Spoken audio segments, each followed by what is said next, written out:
আমার কর্তব্য। আপনি বরং আশেপাশের সব জঙ্গলের রাজকুমারদের ছবি সংগ্রহ করুন। আমার কন্যা যাকেই পছন্দ করবে আমি তার সাথেই আমার কন্যার বিয়ে দিব। জমিদার বাবু, আপনার কন্যা পরম সুন্দরী, তাকে যেই দেখবে সেই বিবাহ করার জন্য পাগল হয়ে যাবে। তবুও আমি আমার কন্যার পছন্দ দেখতে চাই। আপনি খোঁজ নেওয়া শুরু করুন।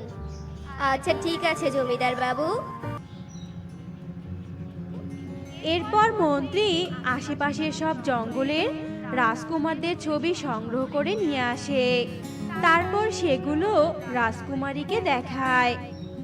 দেখ দেখ, কত সুন্দর সুন্দর রাজকুমারদের ছবি পাঠিয়েছে তোর জন্য। সবাই কত সুন্দর দেখতে। এখন তোর যাকে পছন্দ সেটা তুই বল না রে, এই ছবি থেকে। আমি জানতাম এগুলো পছন্দ হয়ে যাবে, তাই বলি কি তুই না হয় বিয়েটা করে নে। আমার বাবা ওসব প্রয়োজন নেই। তোর ওসব বাজে বাজে কথা রাখতো। এই যে এই ছবিটা দেখ, বিক্রমপুর রাজ্যের রাজকুমারকে।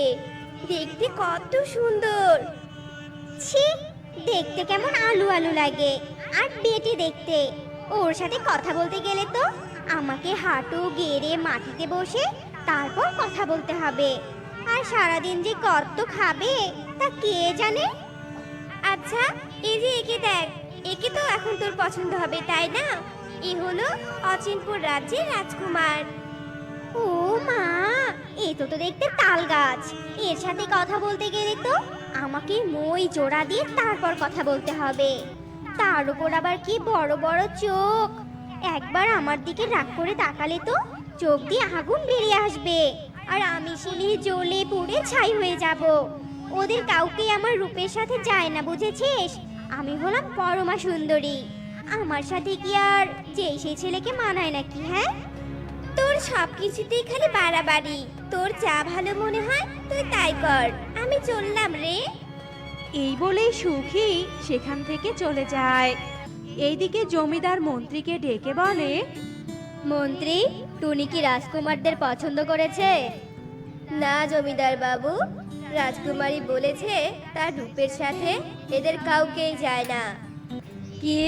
বুঝেছি, খুব রূপের অহংকার হয়েছে তাই না? আমিও রূপের অহংকার মাটির সাথে মিশিয়ে দিব। আমার মেয়ে হয়ে এত বড় কথা বলে? আপনি ওকে জানিয়ে দিন, কাল আমার প্রাসাদে প্রথম যে ভিক্ষুক আসবে আমি তার সাথেই আমার কন্যার বিবাহ দিব। এটাই আমার শেষ কথা। যথা আজ্ঞা বাবু। এরপর মন্ত্রী গিয়ে টুনিকে সব কথা খুলে বলে। সব শুনে টুনি বলে, কি? আমি একজন রাজকুমারী আর এত রূপবতী? আমার তো অনেক রূপ, আর আমি কিনা বিয়ে করব সামান্য একটা ভিক্ষুককে? এটা কখনোই হতে পারে না। বাবা বললেই হলো নাকি? আমি কিছুতেই বিয়ে করব না। মাফ করবেন রাজকুমারী, আমি এসবের কিছুই জানি না। জমিদার বাবু যা বলেছে তাই হবে। এ কথা বলেই মন্ত্রী সেখান থেকে চলে যায়। এদিকে টুনি রাগে জেদে নিজেকে চাপড়াতে থাকে আর একা একাই বলতে থাকে, হাই ঈশ্বর, কাল সারাদিন যেন একটাও ভিক্ষুক না আসে বাড়িতে। আমি আমার এত সুন্দর রূপ নিয়ে ভিক্ষে করে খেতে পারবোই না। আমাকে সাহায্য করো ঈশ্বর, আমি যে কোনো ভিক্ষুককে বিয়ে করতে না। এসব বলতে বলতেই টুনি কখন জানি ঘুমিয়ে পড়ে তা সে নিজেও জানে না। এদিকে সকাল হয়ে যায় আর একটা ভিক্ষুকও এসে হাজির হয়। তখন জমিদার সেই ভিক্ষুককে বলে, এই যে ভিক্ষুক, তোমার সাথে আমি আমার কন্যাকে বিবাহ দিব আজকেই, এই মুহূর্তে। এ কি বলছেন জমিদার বাবু? আমি সামান্য একজন ভিক্ষুক মাত্র। আপনি আপনার কন্যাকে আমার কাছে কেন বিবাহ দিতে চাইছেন? শোনো, একজন ভিক্ষুক হয়ে রাজার মুখের ওপর কথা বলবে না। আমি যেটা বলেছি সেটাই হবে, আর এটাই আমার চূড়ান্ত সিদ্ধান্ত। বেশ, তাহলে আমারও একটা শর্ত আছে জমিদার বাবু। আমি কিন্তু বিয়ের পর আমার স্ত্রীকে আমার কুঠিরে নিয়ে যাব। যেখানে আমি থাকি ও সেখানেই থাকবে। আমি কিন্তু ঘর জামাই মোটেও থাকবো না, এই বলে দিলাম। বেশ, আমি জমিদার বলছি, আমি তোমার শর্তে রাজি।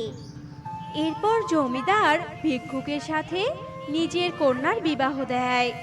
এরপর আসে বিদায়ের পালা। বাবা, বাবা, তুমি আমাকে জলে ভাসিয়ে দিলে বাবা। এবার আমাকে বিদায় জানিয়ে দাও বাবা। তুমি শেষমেশ কিনা একটা ভিক্ষুকের সাথে আমাকে বিয়ে দিলে।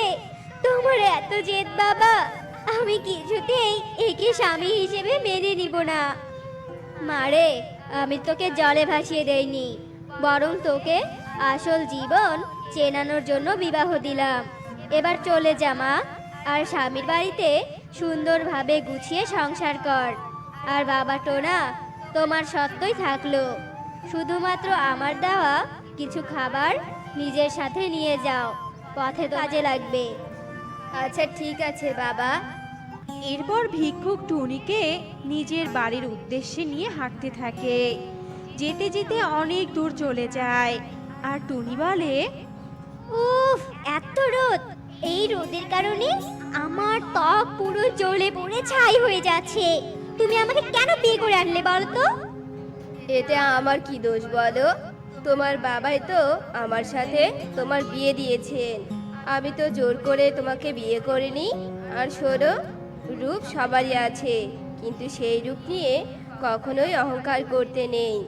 এই যে এই ফুলটাকে দেখো, ফুলটা কত সুন্দর আর কত সুবাসও ছড়াচ্ছে, কিন্তু তার এসব গুণের জন্য কখনোই সে অহংকার করে না, বরং সে এতে তৃপ্তি খুঁজে পায়। আবার ওই দেখো, ওই যে একটা কৃষক জমিতে কাজ করছে, তার পাশে তার স্ত্রী খাবার নিয়ে বসে আছে। সেখানেও কোনো অহংকার নেই, শুধু আছে শান্তি আর শান্তি। আর তোমার মাঝে আছে শুধু অহংকার আর অশান্তি। নিজেকে সরল মনের করতে শিখো, বুঝেছো? অন্যকে ভালোবাসতে শেখো, তাহলে জীবনের আসল মানেটা বুঝতে পারবে তুমি। আচ্ছা, আমি কি তাহলে খুব খারাপ? আমি কি সত্যি ভালোবাসতে জানি না? না না, আমি তো সেটা বলিনি। চলো এবার সামনে যেতে থাকি। আচ্ছা ঠিক আছে, কিন্তু বাবার দেয়া খাবারগুলো তো শেষ হয়ে গেল। আমরা এখন কি খেয়ে থাকবো? কেন, আমার সাথে ভিক্ষা করে খেতে হবে? কি? আমি একজন রাজকন্যা হয়ে আমি কিনা ভিক্ষে করব? কিছুতেই না, আমি মরে গেলেও ভিক্ষে করব না। হ্যাঁ করবে, সাথে সংসারে সব কাজও করবে। জমিটা কার জানো?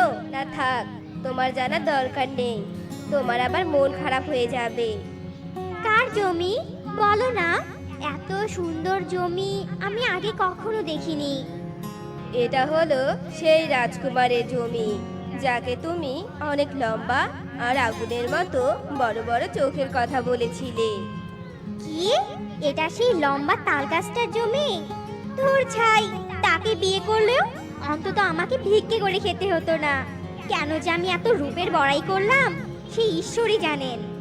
তুমি এভাবে কেন বলছো? আমাকে যদি তোমার পছন্দ না হয়ে থাকে, তাহলে তুমি তোমার প্রাসাদে ফিরে যেতে পারো, তাতে আমার কোনো আপত্তি নেই। না না না না না, তা হয় না। তোমার বাড়ি আসতে আর কত দূর, আর কত দূর হাঁটতে হবে আমাকে? এই তো চলে এসেছি, এইটাই আমার বাড়ি। আজ থেকে তোমারও ঘর, বুঝতে পেরেছো? এবার তুমি সংসার চালাবে। হ্যাঁ, তা তো বুঝলাম। এই ভাঙ্গাচুরা বাড়িতে না হয় থাকলাম, কিন্তু কি দিয়ে সংসার চলবে বলো তো? কেন, ঘানি টানতে হবে? কি?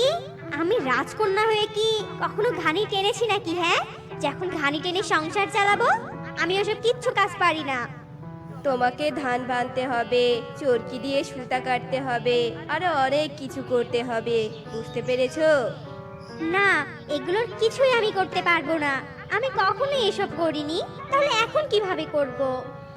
বুঝেছি, তাহলে আমাকে মাটি কেটে এনে হাঁড়ি-পাতিল বানাতে হবে, আর তুমি সেগুলো বাজারে বিক্রি করে দিয়ে আসবে।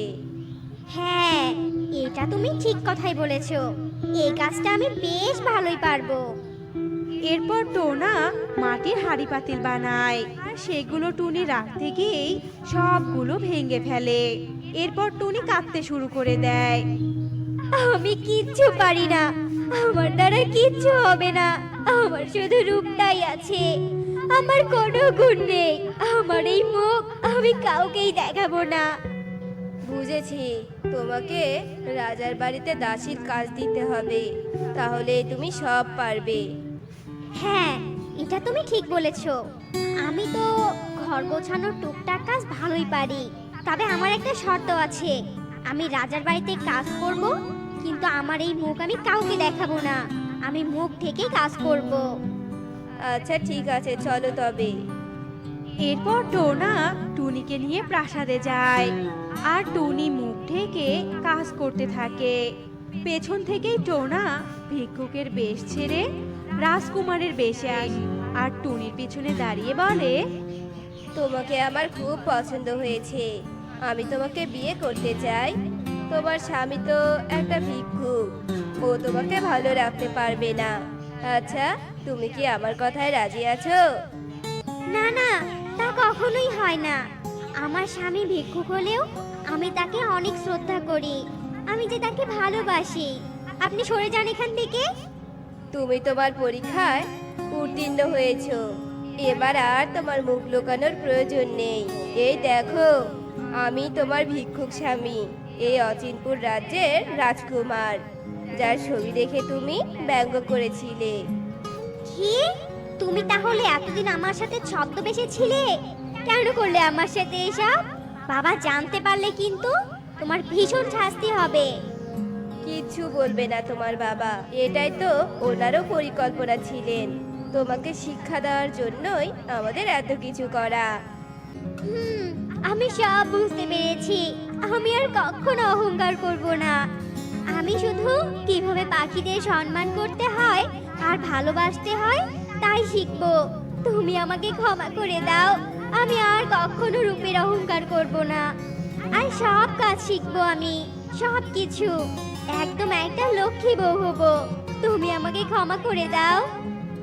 এরপর থেকে দুজনে মিলে অনেক সুখে শান্তিতে সংসার করতে থাকে আর টুনিও কোনো রূপের অহংকার করে না। তো বন্ধুরা, আমরা এই গল্প থেকে এটাই শিখলাম যে কোনো কিছু নিয়ে কখনোই অহংকার করতে নেই, কেননা অহংকারই পতনের মূল। আর বন্ধুরা, আমাদের গল্পটি তোমাদের কাছে কেমন লাগলো তা কমেন্টে জানাতে ভুলো না কিন্তু।